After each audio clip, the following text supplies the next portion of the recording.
Thanks very much, Susie. I guess I've decided to focus more on the incoherence of NATO and the dangers that are located in it. So I've titled my remarks, "A Spectre is Haunting NATO, the Spectre of China." NATO's Madrid summit can only be a disaster in motion. It has been billed as the organization's most consequential and transformative gathering of the post-Cold War era.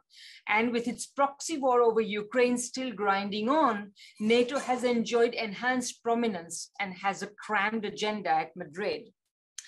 It is to demonstrate its much wanted unity, admit Sweden and Finland, supply more heavy weapons to Ukraine, adopt a new strategic concept, to name only the more pressing agenda items. The Madrid summit will also be the first time that it will focus on creating a Pacific presence. To that end, Japan, South Korea, Australia, and New Zealand have been invited to attend. And the strategic concept is expected to focus inter alia on the re-emergence of great power competition and include the consideration of the question of how much emphasis should NATO put on Russia's immediate threat to Europe, as opposed to the more systemic challenge represented by China's strategic rise. I'm quoting one of the articles in the NATO review. If we can agree that by expanding NATO by expanding as it has over the post-Cold War period, without any critically important enemy, NATO had already become dangerously incoherent, without any real military purpose other than to sell more US arms to newer members, or any clarity about whether its increasingly diverse and often conflicting members would actually respond as Article 5 requires in the case of an attack on any one of its members. So this was already a problem. Now this problem is about to get a lot worse. There is one foreign policy principle that has, over the past decade and a bit more, commanded acceptance across the American foreign policy spectrum, from the liberal internationalists who have been in power more or less continuously in the post-Cold War period, with the possible exception of the Trump interregnum, to the realists who had their heyday back in the 1970s when Henry Kissinger was Secretary of State. That principle is that China represents the greatest threat to the United States. It is not without significance that the most important foreign policy statement in the run-up to the NATO summit has not been about Russia. It hasn't even been about Europe. It has been about China. China is, in the words of the Secretary of State, Antony Blinken, which I think Panghua already quoted, is the most serious long-term challenge to the international order, because according to him, it has both the intent to reshape the international order and increasingly the economic, diplomatic, military, and technological power to do it. The Atlantic Council's foreign policy recommendations, styled after George Kennan's long telegram in a document called the Longer Telegram, was also all about China.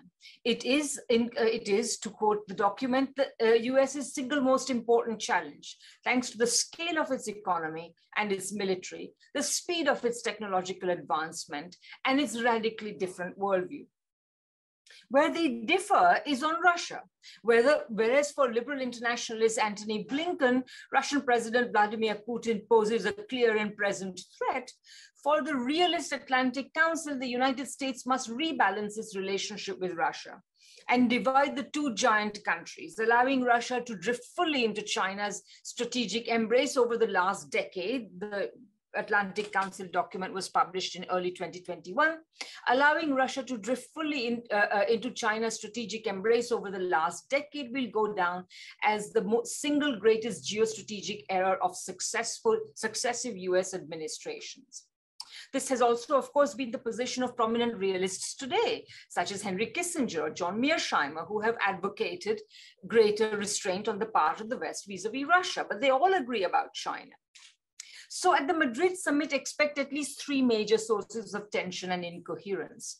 First, the Biden administration, as the Biden administration engages in its deliberate yet impulsive, as the Washington Post described it, proxy war on Russia in a limited and calculated fashion. The United States' venomous rhetoric about Russia and Putin have an inverse relationship to the United States' actual contribution and sacrifice, which keeps well short of military engagement, supplies arms manufacturers for profit to Ukraine, who has been indebting very seriously. The sharp contrast this forms with the near economic suicide that it expects from European countries has naturally bred suspicion and resentment. The United States' focus is clearly on China. Secondly, underneath the unity of NATO, underneath the unity that NATO has allegedly found over its proxy war on Russia, divisions are festering. The new arms expenditures undertaken by Germany, for instance, are capable of being used both within the NATO context or independently of it. East European members have different historically and strategically grounded attitudes about the war. Traditionally Russophobic Eastern European and Baltic countries call out the French and the Germans for continuing their discussions with Russia. Turkey objects to Finnish and Swedish membership. France is even witnessing the electoral surge of forces clearly opposed to NATO. If on top of all this, NATO members are asked to aid the US in an even more dangerous and losing war with China, it can only stretch NATO to breaking point. The European countries, already exhausted by the price they have had to pay for the war over Russia, are unlikely to agree to what will be required in a similar scenario against China. Too many of them have been rightly and beneficially deepening their economic ties with China. NATO has never been about security, I think somebody has already alluded to, but let me remind everybody of Lord Ismay's point about what NATO is about. It was about keeping the Americans in, the Germans down, and the Russians out. It was always about giving the United States a presence in Europe that has not increased European security or stability. It has always detracted from it. So the United States, so NATO has been the US's cat's paw in Europe. It's funny because I use this term here in my text and somebody else used it as well. Anyway, it supports not international law and peace, but what the United States calls the rules-based international order, which is simply US speak for essentially exercising its domination, which always entails conflict.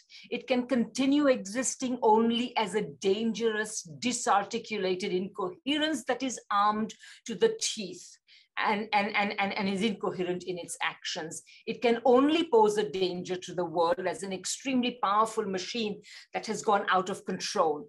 It must be abolished now. Thank you.